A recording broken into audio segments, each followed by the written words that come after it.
আমার বউ আর আমি তোমার স্বামী। স্বামী? তুমি এইভাবে কথা বলছো কেন?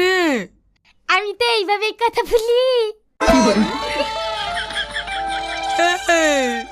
তুমি কি পাগলি?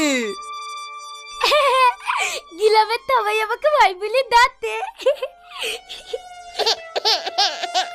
আরে শালা, আমি কি করেছি রে? এর লেগে তোর বিয়ে হয়নি না? বিয়ে হবে না কেলে? তোর থেকে বেঁধে বিকালেতে। হ্যাঁ, এর আগে তোর একটা বিয়ে হয়েছিল? একটা না, বেঁধে বিকালেতে। আরে শালা, আমি কি করেছি রে? No, no, no.